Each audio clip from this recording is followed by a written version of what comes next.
Hello, I am Kimberly Taylor, and welcome to my channel. I am here today to discuss some recordings that were influential to me when I was in high school back in the 80s.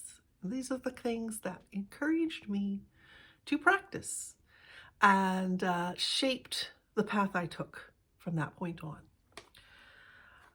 Recordings back then were a whole lot more difficult to get a hold of, particularly for harp music, than they are now. I mean, true, there were things like Borders and sometimes Barnes and Noble that showed up, and you could get some recordings there later on. But things like digital recordings hadn't happened yet, YouTube hadn't happened yet. So it was just kind of, honestly, my main source of recordings were my harp teacher. And one of the things that she handed me way back was this one. This is The Trouble with Angels by the University of Arizona's Harp Fusion. I loved, yes, it's a cassette tape. Okay, this is what we are dealing with here. This is how long it is, long ago it was. I loved this recording. This recording recruited me to the University of Arizona. I was in Harp Fusion for 8 years. Oh my goodness, it's a lot of harps moved. And it just was for me, it had not been exposed to anything that creative, and there were parts of popular music and world music and jazz music, and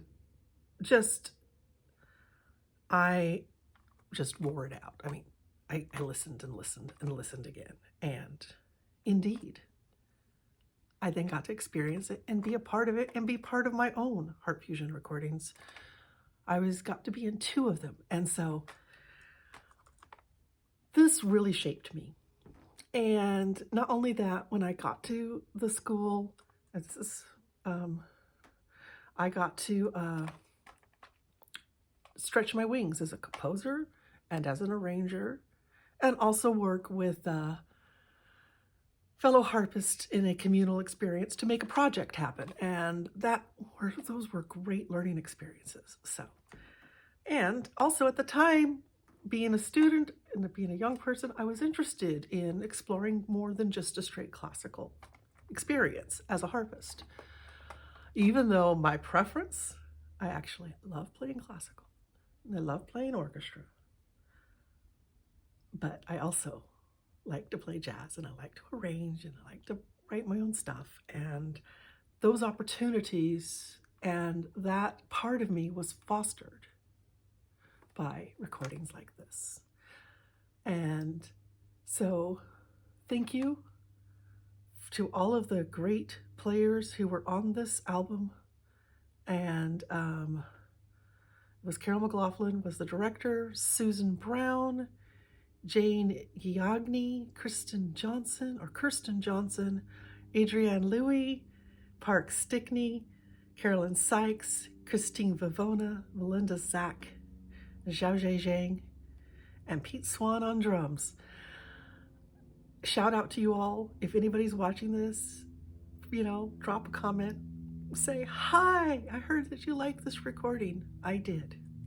I knew it was a lot of work. They all are. So this really did have power. Thank you. Okay, the other one, again, given to me by my harp teacher. Oh, I should tell you what was on this thing before I move on.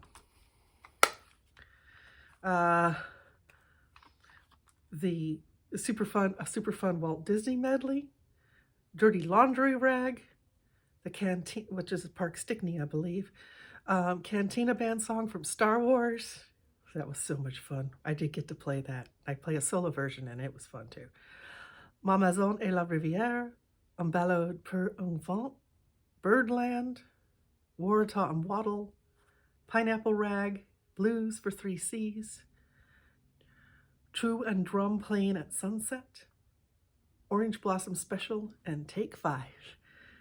In fact, I learned my own version of Take 5 from the harp ensemble version of it. It's where I picked up the chords and the melody and And now that's a standard for myself as well. Anyway, shout out to that dear old recording, probably archival now, because dear Carol has passed on and I miss her every day. Next we have another influential album, and pardon my beat up cassette tape. I only keep this for sentimental reasons anymore. I've listened to it. I think I have every single moment of this memorized. It's the Virtuoso Harp by Suzanne MacDonald. Number one, Suzanne MacDonald, spectacular harpist. Seriously, wow. If you set your sights and your ears on something like this, which is what I did, it will shape you. And I had a intention of learning everything on this album. What's on this album? Let's see how I've done. I believe I'm doing okay. Variations on the theme of Mozart and the Nocturne by Glinka. They usually come in a pair. I have played those. Those are so much fun. In fact, you don't hear the variations on the theme of Mozart anymore. That one was super popular for a while and everybody was playing it. Now it seems to have fallen a little bit out of favor. The Fantasy in C minor by Spohr. Played it.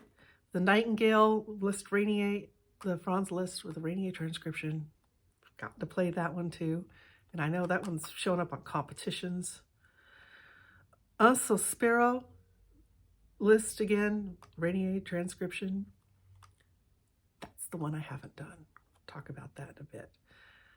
Then the three Henriette Rainier pieces, Légende, Contemplation, and Pièce Symphonique. And yes, I have gotten to play all of those. So this has been a bucket list. Ooh, let's turn it over. This has been a bucket list of harp inspiration since high school. And the only one I haven't done is Un Sospiro. And Un Sospiro is getting a lot of attention right now. It looks like it's on the competition lists. And so everybody's tackling this thing. And honestly, it scares me. I played everything else on this recording. This one scares me. So what do we do when we are scared by something? We pick it up and we look at it. So I'm going to introduce, at this time, I have one more video to release in my Resurrecting the Moldau Practice With Me series. My next Practice With Me series is going to be Un Sospiro. And this is going to be a different phase of the practicing experience where I will be doing actually learning the notes. Now, of course, I have looked at it. There's very little in the repertoire I haven't looked at a little bit because looking at harp music is something I do. And, but this one, for some reason, I've just never got to really get into it and experience it. So I am going to first focus on getting some basic understanding of the notes. Like we're going in as close to scratch as I'm probably capable of these days, and gonna work my way through it bit by bit, taking repair point by repair point until I have managed to make it through the notes on this. This I'm doing before I go in with my Rainbow series, my Rainbow practice system, because it's not even ready for that yet. It is too unfamiliar. So if you've been following my Resurrection of the Moldau Practice With Me, the next ones are going to be Un Sospiro, Do What Scares You. So here we go. And thank you for your time. And what recordings have shaped you? What recordings have shaped you? What performances have made your eyes get wide and you want to just go home and practice? Another experience I had in high school was it was in 1989, I got to observe, my teacher at the time took me to observe the very first USA International Harp Competition in Bloomington, Indiana. And I must say, I sat through all of the stages, got to hear everybody live, got to experience the whole experience. And I went home and I wore out a set of strings. So again, those of you who are choosing to compete in these competitions, and teachers who have students that you want to inspire, get them involved. No, by the way, students that compete, you inspire others. Teachers who get your students listening to other people playing, you inspire them. So anyway, I hope you've enjoyed this video. If you do, you like the content, just click like and subscribe. I am trying to get out as much interesting and different angles of my experience in life as I can as part of my YouTube channel. So welcome and bye-bye.